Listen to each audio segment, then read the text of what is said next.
ಅವಳು ನಿಮ್ಮನ್ನ ಮದ್ವೆ ಆಗ್ತೀನಿ ಅಂತ ಮೋಸ ಮಾಡ್ಬಿಟ್ಲು. ಅದಕ್ಕೆ ದೇವ್ರು ತಕ್ಕ ಶಿಕ್ಷೆ ಕೊಟ್ಟಿದ್ದಾನೆ. ನನ್ನ ಹೆಸರಲ್ಲಿ 30-40 ಎಕರೆ ಜಮೀನ್ ಇತ್ತು ರೀ.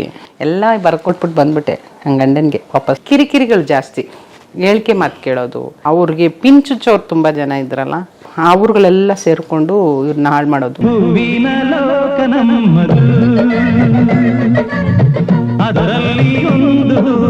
ಅದು ಒಂದು ವಿಷ್ಣುವರ್ಧನ್ ಅವರು ಅಂದರೆ ನಾನು ಅವ್ರ ಫ್ಯಾನ್ ಜಾಸ್ತಿ. ನನಗೆ ಅವ್ರು ಕಂಡ್ರೆ ತುಂಬ ಇಷ್ಟ. ಅವಾಗ ಭಾರತೀಯಮ್ಮ ಅವರು ಜನನಿ ನಮ್ಮ ಜೊತೆ ಆ್ಯಕ್ಟ್ ಮಾಡ್ತಾಯಿದ್ರು. ಅವರು ಮೇಯ್ನ್ ಕ್ಯಾರೆಕ್ಟರ್ ಮಾಡ್ತಾ ಇದ್ದಿದ್ದು. ಅವರು ಸೀರಿಯಲ್ ನೋಡ್ತಾಯಿದ್ರು. ಸೀರಿಯಲ್ ಟಿ ವಿಯಲ್ಲಿ ಬರ್ತಾಯಿತ್ತು. ಅಣ್ಣವರು ಅದೇ ವಿಷ್ಣು ಅವರು ಅದನ್ನು ಸೀರಿಯಲ್ ನೋಡ್ತಿದ್ರು. ಅವ್ರಿಗೆ ನನ್ನ ಕಣ್ಣು ಇಷ್ಟ ಆಗ್ಬಿಟ್ಟಿದೆ. ಅವಾಗ ನಾನು ಅವ್ರ ಫ್ಯಾನ್ ಅಂದರೆ ಅವ್ರು ನನ್ನ ಕಣ್ಣು ಇಷ್ಟ ಆಗಿದೆ ಅಂತ ಅಂದ್ಬಿಟ್ಟು ಭಾರತಿ ಅವ್ರಿಗೆ ಹೇಳಿದ್ದಾರೆ. ಅವಾಗ ಕಮ್ಯುನಿಕೇಷನ್ ಕಮ್ಮಿ ಅಲ್ವಾ, ಪೇಜರ್ ಬಂದಿತ್ತು ಅನಿಸುತ್ತೆ ಆ ಟೈಮಲ್ಲಿ. ಅವ್ರು ಇದ್ಕೊಂಡು ಆ ಹುಡುಗಿಗೆ ಹೇಳು ಕಣ್ಣಿಷ್ಟ ಅಂತ ಹೇಳು ಅಂತ ಹೇಳಿದ್ದಾರೆ. ಆ ಅಮ್ಮ ಅವರು ಮರ್ತೋಗ್ಬಿಟ್ಟಿದ್ದಾರೆ. 1-2 ಸತಿ ಮರ್ತೋಗ್ಬಿಟ್ಟಿದ್ದಾರೆ. 3ನೇ ಸತಿ ಆ ಶೂಟಿಂಗ್ ಮಾಡ್ತಾ ಇರೋ ಮನೆಗೆ ಲ್ಯಾಂಡ್ ಫೋನ್ಗೆ ಒಂದು ಫೋನ್ ಬಂತು. ಅನ್ನೋರು ಇವರು ವಿಷ್ಣು ಅವರು ಮಾಡಿದ್ದಾರೆ. ಅದು ಭಾರತೀಯಮ್ಮ ಅವ್ರಿಗೆ ಫೋನ್ ಬಂತು. ಅವ್ರು ತೊಗೊಂಡ್ರು. ಅವ್ರು ಏನೋ ಮಾತಾಡ್ತಾ ಆ ಹುಡುಗಿಗೆ ಹೇಳ್ದ ಅಂತ ಹೇಳಿದ್ದಾರೆ. ಅವರು ಕಣ್ಣು ಚೆನ್ನಾಗಿದೆ. ಇಲ್ಲ ಮರ್ತೋಗ್ಬಿಟ್ಟಿನಿ, ಫಸ್ಟ್ ಹೇಳ್ಬಾರ್ದ ಅಂತ. ಅಂದರೆ ಅವ್ರಿಗೇನೋ ಖುಷಿ ಹೇಳ್ಬೇಕು ಅಂತ ಅನ್ಸುತ್ತೆ. ಅಮ್ಮ ತಾಯಿ ಹಿಂಗೆ ಅಂದಿದ್ದು, ನೀನು ನನ್ನ ಗಂಡ ನಿನ್ನ ಕಣ್ಣಂದ್ರೆ ತುಂಬ ಇಷ್ಟ, ಅದನ್ನ ಹೇಳೋಕೆ ಕೇಳಿದ್ರಂತಮ್ಮ, ನಿನ್ನ ಕಣ್ಣು ಇಷ್ಟ ಹೇಳ್ಬಿಟ್ಟೆ ಕರೆಕ್ಟೇನ್ರಿ ಅಂತಂದ್ರು ಅವರು. ನಾನು ಇಲ್ಲಿಂದ ಮೇಲೆ ಎಗ್ರಿ ಕೆಳಡಕ್ಕೊಂಡಷ್ಟು ಆಸೆ. ಅಂದರೆ ನಾನು ಅವ್ರ ಫ್ಯಾನು, ಅವ್ರು ಎಂಥ ದೊಡ್ಡ ಸ್ಟಾರು, ಅವ್ರಿಗೆ ನನ್ನ ಕಣ್ಣು ಇಷ್ಟ ಅಂತ ಹೇಳಿದಾಗ ನನಗೆ ಎಷ್ಟು ಖುಷಿ ಆಗುತ್ತೆ. ಇವಾಗ ಕಣ್ಣು ಹೆಂಗಾಗಿದೆ ಗೊತ್ತಿಲ್ಲ, ಆವಾಗ ಸ್ವಲ್ಪ ಇನ್ನು ಟೀನೇಜ್ ಎಲ್ಲ ಸ್ವಲ್ಪ ಅಂದರೆ ತುಂಬ ಇಷ್ಟ ಅಂತ ಎಂದಾಗ ಅದೊಂದು ನನಗೆ ಅದು ಮರೆಯೋಕ್ಕೆ ಆಗಲ್ಲ. ಅಲ್ಲಿ ಅಂತ ಬಾಯಿ ಬಿಟ್ಕೊಂಡು ನನ್ನ ಕಣ್ಣು ಇಷ್ಟನಾ ಅಂತ ಏನೋ ಒಂಥರ ಖುಷಿ ಅಲ್ವಾ. ಅದು ಒಬ್ಬ ದೊಡ್ಡ ಸ್ಟಾರ್, ಅವ್ರ ಸ್ಟಾರ್ ಆ ಟೈಮಲ್ಲಿ, ದೊಡ್ಡ ಸ್ಟಾರ್ ಅವರು. ಅಂಥ ಟೈಮಲ್ಲಿ ಅವ್ರು ನಮ್ಗೆ ಜ್ಞಾಪಿಸ್ಕೊಂಡು ಆ ಹುಡುಗಿಗೆ ಹೇಳ್ದಂತೆ ಜ್ಞಾಪಿಸಿರೋದು. ಅದನ್ನ ಆಮೇಲೆ ಭಾರತೀಯಮ್ಮ ಅವ್ರು ಹೇಳಿದ್ರು. ಇಷ್ಟು ಸತಿ ಕೇಳ್ಬಿಟ್ಟವ್ರು. ಅದು ನಾನು ಮರ್ತೋಗೋದು ಇವತ್ತು ಡೈರೆಕ್ಟಾಗಿ ಫೋನಲ್ಲಿ ಮಾತಾಡುವಾಗಲೇ ಹೇಳ್ಬಿಟ್ರು.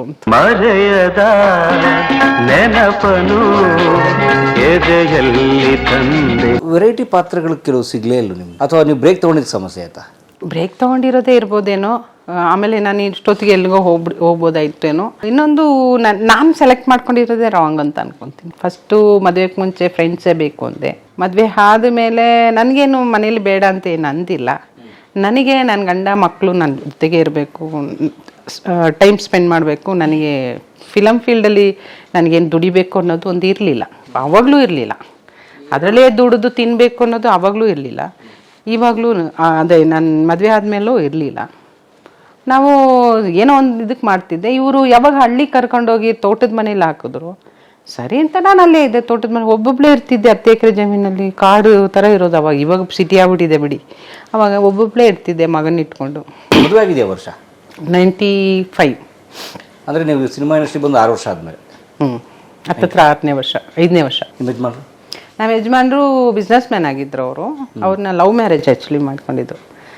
ಅವ್ರು HMT ಕ್ವಾರ್ಟರ್ಸು, ನಾನು BL ಕ್ವಾರ್ಟರ್ಸು. ನಮ್ಮಮ್ಮ BL, ಅದು ಒಂದು ನಮ್ಮಪ್ಪ BL ಎಂಪ್ಲಾಯ್ ಆಗಿದ್ರಲ್ಲ. ನಮ್ಮಪ್ಪ ಸತ್ತ ಮೇಲೆ ನಮ್ಮಮ್ಮನಿಗೆ ಬಂತು ಕೆಲಸ. ಅದು ಕೂಡ ಒಂದು 10 ವರ್ಷ ನಮ್ಮಮ್ಮ ಮಾಡಿಲ್ಲ ಕೆಲಸ. ಆಮೇಲೆ ಎಲ್ಲರಿಗೂ ಸೆಟ್ಲ್ ಆದಾಗ ನಾವು ಒಬ್ಬಳೇ ಇದಾಗ್ತೀನಿ ಅಂತ ಮತ್ತೆ ಅಪ್ಲಿಕೇಶನ್ ಹಾಕ್ದಾಗ ಕೊಟ್ಟರು ಕೆಲಸ. ನಮ್ಮಮ್ಮ ಬಂದಾಗ ಸರಿ ಅಂತ ಅವರು ಇಲ್ಲಿ ಕ್ವಾರ್ಟರ್ಸ್ ಹತ್ರ ಇತ್ತು ಅಂತ ಕ್ವಾರ್ಟರ್ಸ್ ತೊಗೊಂಡ್ರು. BL ಕ್ವಾರ್ಟರ್ಸ್ NA ಟೈಪ್ 2 ಬೆಡ್ರೂಮ್ಸ್ದು ಕೊಟ್ಟಿದ್ರು. ನಾವು ಹೋಗೋದು ಬರೋದು ಮಾಡ್ತಿದ್ವಲ್ಲ. ಆವಾಗ ಇವ್ದು ಯಾವುದೋ ಒಂದು ಸೀರಿಯಲ್ ಫಿಲಮ್ ಬಗ್ಗೆ ಮಾತಾಡೋಕ್ಕೆ ಬಂದು ಅಲ್ಲಿಂದ ಕನೆಕ್ಟ್ ಆಗಿ. ಏನವ್ರ ಹೆಸರು? ಶ್ರೀನಿವಾಸ್ ಅಂತಾನೆ ಅವ್ರ ಹೆಸರು. ಉದ್ಯಮಿ ಆಗಿದ್ರು. ಅವ್ರನ್ನ ಲವ್ ಮಾಡಿ ಮದುವೆ ಮಾಡಿಕೊಂಡೆ. ಅವ್ರ ಹತ್ರ ಅವಾಗೇನು ದೊಡ್ಡ ಶ್ರೀಮಂತರೇನೂ ಆಗಿರಲಿಲ್ಲ, ಬಡತನೇ ಅವ್ರ ಫ್ಯಾಮ್ಲಿನೂ. ನನಗೆ ಹೇಳೋರು, ಅವನು ಏನೂ ಇಲ್ಲ, ಗತಿ ಇಲ್ಲ. ಒಂದು ತಾಳಿ ಕೂಡ ನನಗೆ ಅನಿಲ ಅಂತ ಮಲ್ಲೇಶ್ವರದಲ್ಲಿ ಒಬ್ಬರಿದ್ದರು. ಅವರು ಸ್ವಲ್ಪ ರೌಡಿಸಮ್ಸ್ ಎಲ್ಲ ಜೋರಾಗಿತ್ತು ಒಂದು ಟೈಮಲ್ಲಿ ಅವ್ರದ್ದು. ಅವರಿಲ್ಲ, ಇವಾಗ ತೀರ್ಕೊಂಬಿಟ್ರು. ಅವ್ರು ನಾನು ತಾಳಿ ಕೊಡಿಸಿದ್ದು, ತಾಳಿ ಸೀರೆ ಅವ್ರ ಫ್ಯಾಮ್ಲಿ ಅವರು ಕೊಟ್ಟು.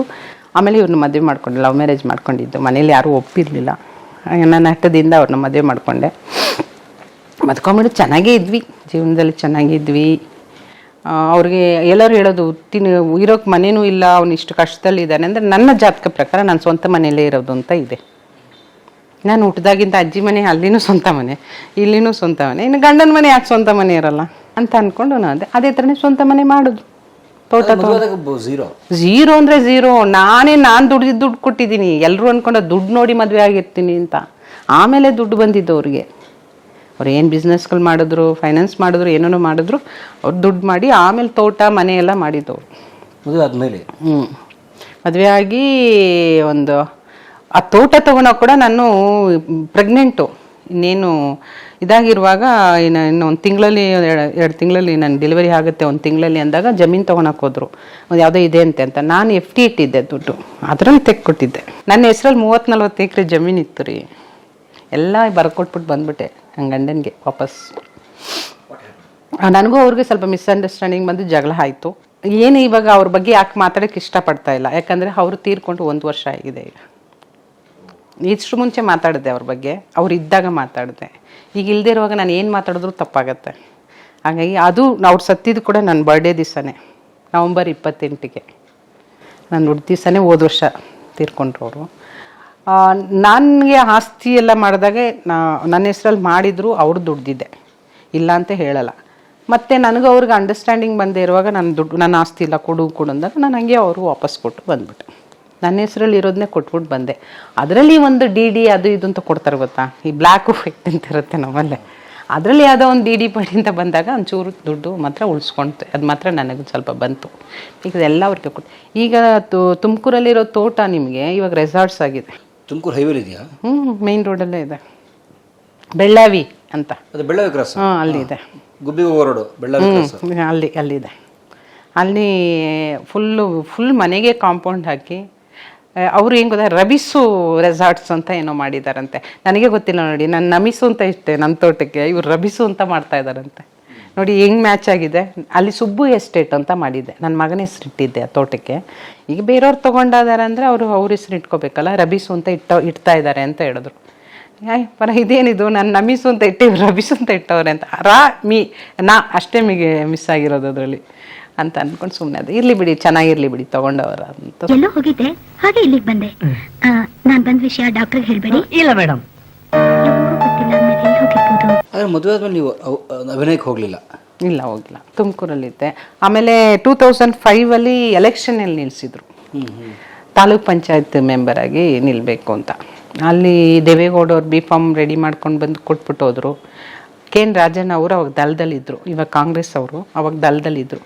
ಅವ್ರು ಈ ಹುಡುಗಿನ ಅಲ್ಲಿ ವಿಚಾರಿಸ್ತಾರಲ್ಲ ನನಗೆ ಹೆಸರು ಏನಿದೆ, ನಾನು ಎಲ್ಲ ಹೆಲ್ಪ್ ಮಾಡೋದು ಮೇಡಮ್. ರಾಜಕೀಯ ಮೈಂಡ್ ಇಟ್ಕೊಂಡಿರಲಿಲ್ಲ, ಬಟ್ ನಾನು ನಿಲ್ಲಿಸ್ಬೇಕು ಅಂತ. ಅಲ್ಲಿ ಕಾಂಗ್ರೆಸ್ಸಿಂದ ನಿಂತ ಒಬ್ಬರು ಇದ್ದಾರೆ, ಪಂಡಿತ್ ನಾರಾಯಣಪ್ಪ ಅಂತ. ಅವರು ತಿಗಳರು, ಅವ್ರ ಪೈಕ್ ಜನನೇ ಅಲ್ಲಿ ಇರೋದು, ಜಾಸ್ತಿ ಜನ ಇರೋದು. ಅವನ್ನ ಸೋಲ್ಸೋಕ್ಕೆ ಆಗಲಿಲ್ಲ. 3 ಸತಿನ ಅವರೇ ಗೆಲ್ತಾಯಿದ್ರು. ಅದಕ್ಕೆ ಅವ್ರನ್ನ ಸೋಲಿಸ್ಬೇಕು, ಅದಕ್ಕೆ ಯಾರು ನಿಲ್ಲಿಸಿದ್ರೆ ಸರಿ ಹೋಗುತ್ತೆ ಅಂತ ಇವರು ಕ್ಯಾಲ್ಕುಲೇಟ್ ಮಾಡ್ತಾರಲ್ಲ ರಾಜಕೀಯದವರು. ಹಾಗಾಗಿ ಈಕೆನ ಯಾಕೆ ನಿಲ್ಲಿಸ್ಬಾರ್ದು ಅಂದಾಗ ನಂಗೆ ರಾಜಕೀಯ ಬಗ್ಗೆ ಏನೋ ಗೊತ್ತಿಲ್ಲ, ನಾನು ನಿಲ್ಲಲ್ಲ ಅಂತ ಅಂದ್ಬಿಟ್ಟೆ. ಆಮೇಲೆ ಹೋಗ್ತಾ ಇರ್ತಾರೆ ನೋಡಿ, ಅವಳು ಇವಳು ಅಂತಾರೆ, ಇವೆಲ್ಲ ನಂಗೆ ಆಗಲ್ಲ ಅಂತ ಗೊತ್ತಲ್ಲ ರಾಜಕೀಯ ಅಂತ, ನನಗಾಗಲ್ಲ ಅಂತಂದೆ.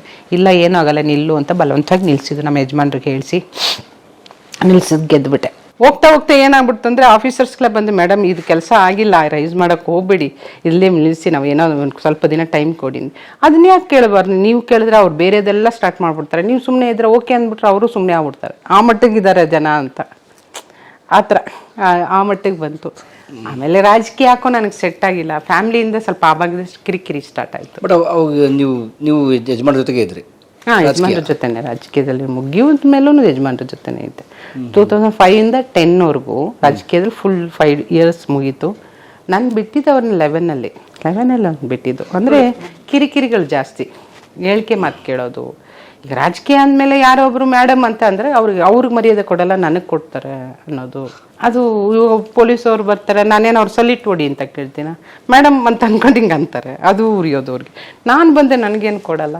ಅಲ್ಲಿಂದ ಆಮೇಲೆ ಇನ್ಸೆಕ್ಯೂರಿಟಿ ಅಂದರೆ ಅಲ್ಲಿಂದನೇ ಸ್ಟಾರ್ಟ್ ಆಗೋಯ್ತು. ಇವಳು ನಮ್ಮ ಕೈಗೆ ಸಿಗಲ್ಲ, ಇವಳು ಇನ್ನೆಲ್ಲಿಗೂ ಹೋಗ್ಬಿಡ್ತಾರೆ ಅಂತ. ಇವ್ರಿಗೆ ಅವರು ಒಳ್ಳೆಯವರೇ, ಅವ್ರ ಬಗ್ಗೆ ನಾನು ಅವ್ರಿಗೆ ಪಿಂಚುಚ್ಚೋರು ತುಂಬ ಜನ ಇದ್ರಲ್ಲ, ಅವ್ರುಗಳೆಲ್ಲ ಸೇರಿಕೊಂಡು ಇವ್ರನ್ನ ಹಾಳು ಮಾಡೋದು. ಇದು ಹಂಗೆ ಅದು ದೊಡ್ಡದಾಗಿ ಆಗೋದು. ಆಮೇಲೆ ನೀನು ಆಸ್ತಿನೂ ಬೇಡ, ನಿಮ್ಗೆ ಅದನ್ನ ಕೆಲವೊಂದು ಹೇಳೋಕ್ಕೆ ಆಗಲ್ಲ, ಅಷ್ಟು ಹಿಂಸೆಗಳು ಪಟ್ಬಿಟ್ಟಿದ್ದೀನಿ. ಅದಕ್ಕೆ ಅವ್ರು ಈಗ ಇಲ್ಲದೆ ಇರೋದ್ರಿಂದ ನಾನು ಅವ್ರನ್ನ ಅಪೋಸ್ ಮಾಡ್ಬೋದಲ್ಲ, ಅವ್ರಿದ್ದರೆ ನಾನು ಹೇಳ್ತಾ ಇರೋದು ನಿಜ ಸುಳ್ಳು ಅನ್ನೋದು ಗೊತ್ತಾಗುತ್ತೆ. ಇವಾಗ ನಾನು ಅದು ಹೇಳಿದ್ರು ವೇಸ್ಟ್ ಅದು. ಅದರಿಂದ ಸರಿ ಎಲ್ಲೋ ಸ್ವರ್ಗದಲ್ಲಿದ್ದರೂ ಚೆನ್ನಾಗಿರಲಿ ಅಷ್ಟೇ. ನಾನು ಅವ್ರನ್ನ ಅಲ್ಲಿಗೆ ಬಿಟ್ಟು ಮಗು ಸಣ್ಣ ಮಗು ಇದು 5ನೇ ಕ್ಲಾಸ್ ಇವನು ಓದುವಾಗ ಅವಾಗ ನಾನು ಬಂದು 10 ವರ್ಷ 11 ವರ್ಷ ಕರ್ಕೊಂಡು ಬಂದು ಇವನು ಸ್ಕೂಲಿಗೆ ಸೇರಿಸ್ದೆ. ಕಾಲೇಜಿಗೆ ಅಲ್ಲೊಂದು ಸೈಟ್ ಇತ್ತು. ನಾನು ದುಡ್ದಿದ್ದು ದುಡ್ಡು ನಾನು ಇದನ್ನು ಮಾಡಿದ್ರೆ ಅದರಲ್ಲೂ ತುಂಬ ದುಡ್ಡು 500 ರೂಪಾಯಿ 1000 ರೂಪಾಯಿ ಎಲ್ಲ ಕೊಟ್ಟಿದ್ದು ವೇಸ್ಟ್ ಆಗ್ತಾ ಇರಲಿಲ್ಲ. ಬಟ್ಟೆ ತೊಗೊಳೋದು ಅಂದರೆ ಮಿಕ್ಕಿದ ಚೀಟಿ ಅಂತ ಅಮ್ಮ ಏನೋ ಹಾಕ್ಬಿಟ್ಟು ಅದನ್ನ ನನಗೆ ಇಟ್ಟಿದ್ದು. ಅಜ್ಜಿ ಅಲ್ಲಿ ಒಂದು ಸೈಟ್ ಕೊಡಿಸಿದ್ರು, ಸೈಟ್ ತಗೋ ಅಂತ ಕೊಡಿಸಿದ್ರು. ಆ ಸೈಟ್ ತೊಗೊಂಡಿದ್ದು. ಆ ಸೈಟು ಸ್ವಲ್ಪ ಇದು ಮಾಡಿಬಿಟ್ಟು ಅವನು ಕಾಲೇಜೆಲ್ಲ ಓದಿಸ್ಕೊಂಡು ಹೆಂಗೋ ಒಂದು ಸ್ಟಡಿಗೆ ಬಂದೆ. ಇದನ್ನು ಲೋನ್ ಹಾಕ್ಕೊಂಡು ತೊಗೊಂಡೆ. ಇದು ಕೂಡ ನಾನು ಸ್ವಂತ ಮನೆ ಅಂತಂದ್ರಲ್ಲ, ಅಲ್ಲಿಂದ ಬಿಟ್ಟು ಬಂದ್ರೂ ಒಂದು ವರ್ಷ 2 ವರ್ಷ ಅಷ್ಟೇ ನಾನು ಇದ್ದಿದ್ದು ಬಾಡಿಗೆ ಮನೆ. ಸ್ವಂತ ಮನೆಗೆ ಬಂದೆ. ಬಾಡಿಗೆ ಮನೆ ತಿರ್ಗ ದೇವ್ರ 2 ವರ್ಷದ ಮೇಲೆ ಬಿಟ್ಟಿಲ್ಲ, 2-3 ವರ್ಷದ ಮೇಲೆ. ಅಲ್ಲಿನ ಸ್ವಂತ ಮನೆ ನನ್ನ ಹೆಸರಲ್ಲಿ ಇತ್ತಲ್ಲ, ಆ ಸ್ವಂತ ಮನೇಲೇ ಇದ್ದಂಗೆ ಲೆಕ್ಕ. ನಾನು ಮನೆ ಬಿಟ್ಟು ಬಂದ್ರೂ ಆ ಮನೆ ತೋಟ ನನ್ನ ಹೆಸರಲ್ಲೇ ಇತ್ತು. ಅಲ್ಲಿ ಸ್ವಂತನೇ ಲೆಕ್ಕ ಅದು. ನಾನು ಇಲ್ಲಿ ಬಾಡಿಗೆದಲ್ಲಿದ್ದರು. ಅದನ್ನು ಮಾಡಿದಾಗ ಇಲ್ಲಿ 8 ವರ್ಷ ಆಯಿತು ಇದನ್ನು ತೊಗೊಂಡು ಇಲ್ಲಿಗೆ ಬಂದೆ. ಇಲ್ಲಿಗೆ ಫ್ಲ್ಯಾಟ್ ತೊಗೊಂಡು ಹೆಂಗೋ ಸಾಕು. ನನ್ನ ಮಗಂತೂ ತುಂಬಾ ನಾನು ಅಷ್ಟು ಅದು ಬಂಗ್ಲೆ ಇತ್ತು ಅಲ್ಲಿ, ತೋಟದ ಮನೆ ಬಂಗ್ಲೆ ಮಾಡಿದ್ವಿ. ಹುಡ್ದಾಗಿಂದ ಅವ್ನು ಬಂಗ್ಲೆಯಲ್ಲೇ ಇದ್ದ. ಅದು ಮಾತ್ರ ನಾನು ಸುಳ್ಳು ಹೇಳಬಾರ್ದು. ಮಗ ಅಂತೂ ನಾವು ಹಿಂಗಿದ್ರು ಅವನು ಹುಡ್ದಾಗಿಂದ ದೊಡ್ಡ ಮನೆಯಲ್ಲೇ ಇದ್ದಿದ್ದಲ್ಲ. ಫಸ್ಟ್ ಬಂದಾಗ ಸ್ವಲ್ಪ ಏನು ಈ ಮನೆ ಆ ಮನೆ ಸಣ್ಣ ಮನೆ ಅನ್ನೋನು ಬುದ್ಧಿ ಬಂದಮೇಲೆ ಅವನಿಗೆ ನಮ್ಮ ಇದು ಇಷ್ಟೇ ಅಂತ ಅವನು ಅಡ್ಜಸ್ಟ್ ಮಾಡ್ಕೊಂಡು ಓದ್ದ ಚೆನ್ನಾಗಿ. ಇಂಜಿನಿಯರಿಂಗ್ ಆದ, ಸಾಫ್ಟ್ವೇರ್ ಆದ. ಸ್ವಲ್ಪ ಮೆಕ್ಯಾನಿಕ್ ಇಂಜಿನಿಯರ್ ಮಾಡಿಸಿದ್ದು, ಸಾಫ್ಟ್ವೇರಲ್ಲಿ ತಿರ್ಗಾದ ಏನೇನೋ ಕೋರ್ಸ್ ಮಾಡ್ದೆ.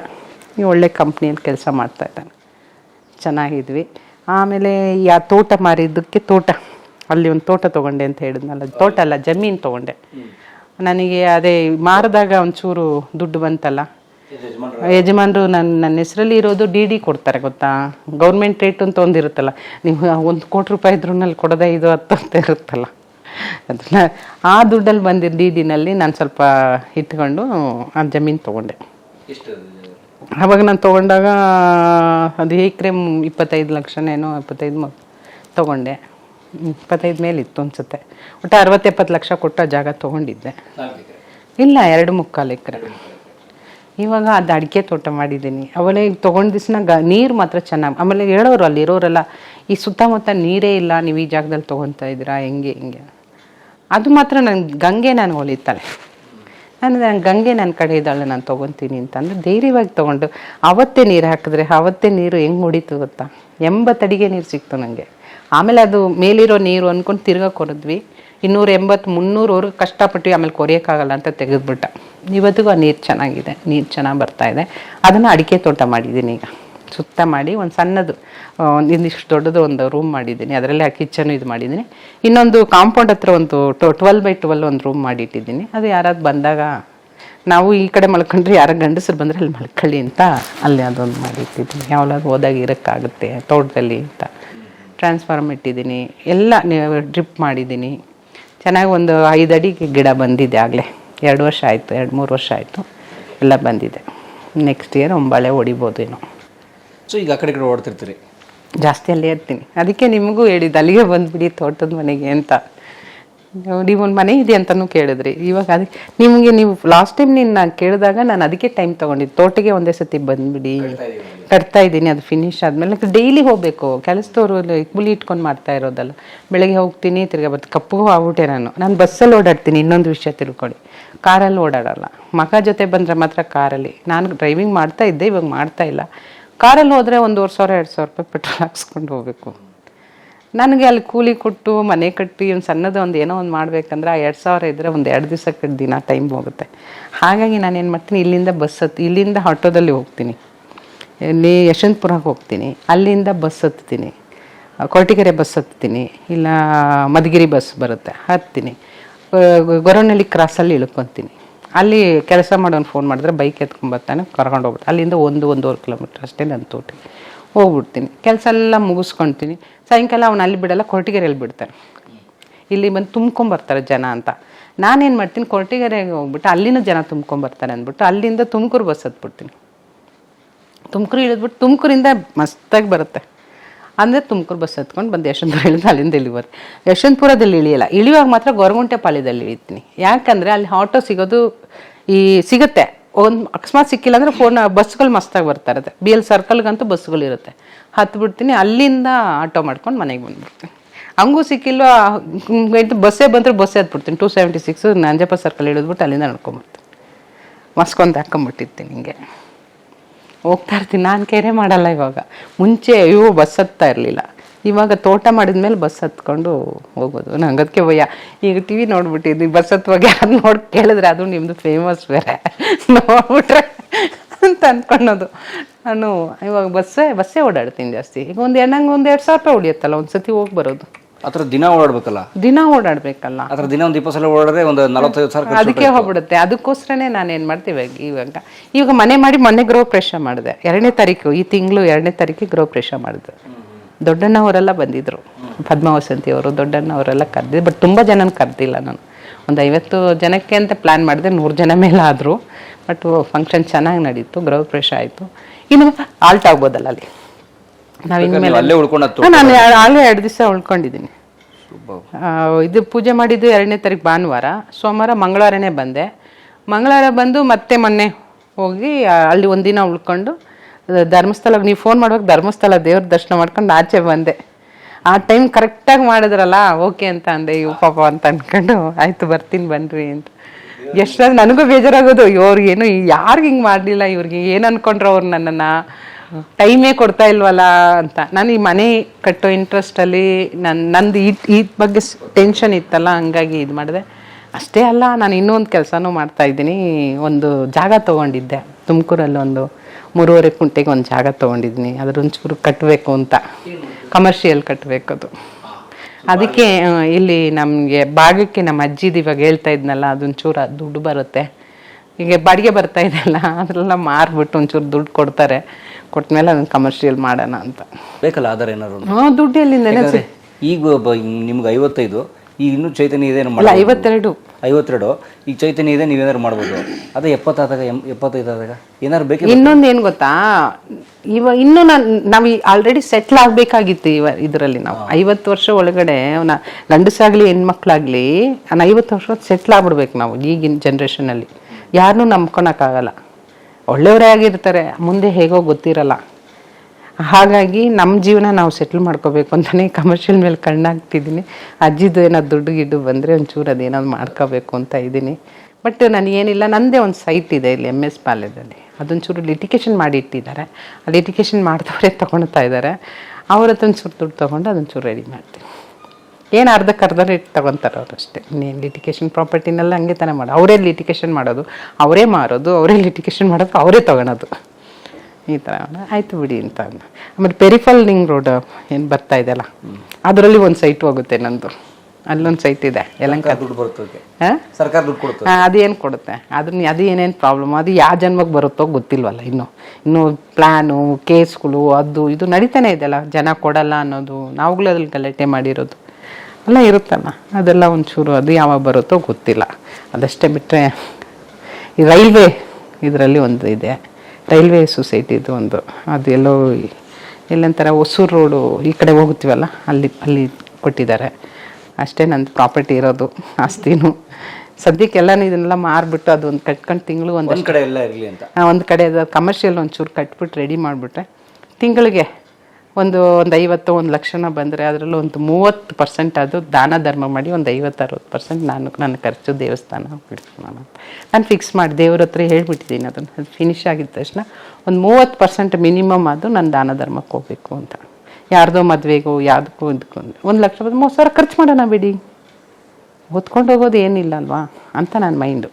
ಈಗಲೇ ಒಂದೇ ಅಷ್ಟಿಷ್ಟು ಮಾಡ್ತಾಯಿದ್ವಿ ಬರೋದು ರೋಡಲ್ಲಿ. ಒಂದು ರಾಜಾರೋಷವಾಗಿ ಮಾಡ್ಬೋದಲ್ಲ, ನಾವು 30,000 ಬಂದಿದ್ದೆ ಬಿಡಿ, ಮಾಡೋಣ ಬಿಡಿ. ಎಷ್ಟು ಬರುತ್ತೋ ಬಾಡಿಗೆಯಲ್ಲಿ ಒಂದು 30% ಹೋಗಲಿ ಅಂತ ಅದು ಪ್ಲ್ಯಾನಲ್ಲಿ ಇದೆ. ದೇವ್ರು ಅದು ಹೆಂಗೆ ಕಂಡುಬಿಡ್ತಾನೋ ಗೊತ್ತಿಲ್ಲ. ಜೊತೆಗೆ ಮಗನು ತಾವೇ ಸ್ವಂತ ದುಡಿಯಂಗಾದ್ರು. ಮಗಂದು ಬಿಡಿ, ಅವನು ಇದ್ದಾನೆ. ಲೈಫ್ ಸೆಟ್ಲ್ ಅದೊಂದು 2+ ಇದ್ದಾನೆ ಅವನು. ಅವನದು ಇವತ್ತವರೆಗೂ 1 ರೂಪಾಯಿ ನಾನು ತೊಗೊಂಡಿಲ್ಲ. ಒಂದೇ ಒಂದು ಲೋನ್ ಕಟ್ತಾನೆ ಇದಕ್ಕೆ. ಇದು ಲೋನ್ ಇದೆ, ಇದು ಒಂದು ಲೋನ್ ಅವನೇ ಕಟ್ತಾನೆ. ಅದು ಈ ನಡುವೆ ಅವನೇ ಕಟ್ತಾ ಇರೋದು. ಇದು ಕಮರ್ಷಿಯಲ್ ಜಾಗ ತೊಗೋಬೇಕಾಯ್ತಲ್ಲ, ಅವಾಗ ಸ್ವಲ್ಪ ಶಾರ್ಟೇಜ್ ಬಂತು ಅಂತ ಇದ್ರ ಮೇಲೆ ಮತ್ತೆ ಲೋನ್ ಹಾಕ್ತೆ. ಇದು ಫಸ್ಟು ಕಮ್ಮಿ ಇತ್ತು, ಕ್ಲಿಯರ್ ಮಾಡಿಬಿಟ್ಟಿದ್ದೆ. ಮತ್ತೆ ಲೋನ್ ಹಾಕ್ಬಿಟ್ಟು ಅದಕ್ಕೆ ಶಾರ್ಟೇಜ್ ಇತ್ತು. ಅದು 1,10,00,000 ಕೊಟ್ಟು ತೊಗೊಂಡಿದ್ದೆ. ಅದಕ್ಕೆ ಶಾರ್ಟೇಜ್ ಆಯಿತು ಅಂತ ಲೋನ್ ಹಾಕಿ ತೊಗೊಂಡಿದ್ದೆ. ಅದು ಒಂದು ಇದಿದೆ ಅಷ್ಟೇ. ಅದು ಒಂದು ಅವ್ನು ಕಟ್ಕೊಂಡು ಹೋಗ್ತಾ ಇದ್ದಾನೆ. ಮಿಕ್ಕಿದೆಲ್ಲ ನಾನೇ ಮೇಂಟೈನ್ ಮಾಡ್ಕೊತಾ ಇದ್ದೀನಿ. ಇನ್ನು ಅವನು ಮದುವೆ ಮಾಡ್ಕೊಂಡ್ಮೇಲೆ ಅವ್ನಿಗೆ ಎಲ್ಲಿ ಬಿಟ್ಟು ನಾನು ತೋಟಕ್ಕೆ ಹೊಟ್ಟೋಗ್ತೀನಿ ಅಂತಿದ್ದೆ.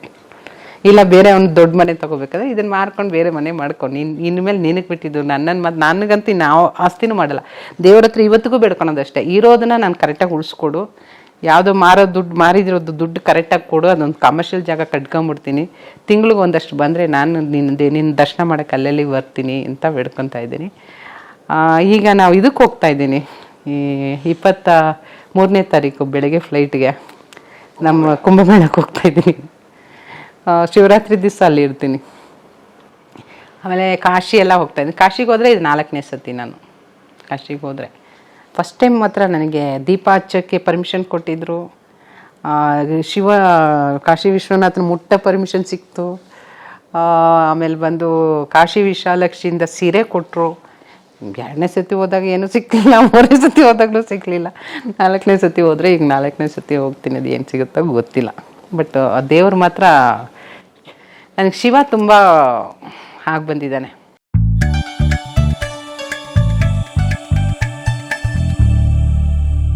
ಕಲಾ ಮಾಧ್ಯಮದ ಎಲ್ಲಾ ಎಪಿಸೋಡುಗಳು ನಿಮಗೆ ಸಿಗಬೇಕು ಅಂತಂದ್ರೆ ಕಲಾ ಮಾಧ್ಯಮ ಯೂಟ್ಯೂಬ್ ಚಾನೆಲ್ನ ಸಬ್ಸ್ಕ್ರೈಬ್ ಮಾಡಿ, ಬೆಲ್ ಐಕಾನ್ನ ಕ್ಲಿಕ್ ಮಾಡಿ. ತಪ್ಪದೇ ಮಾಡಿ. ಈ ವಿಡಿಯೋ ನೋಡಿದ್ದಕ್ಕೆ ನಿಮಗೆ ತುಂಬ ಧನ್ಯವಾದಗಳು.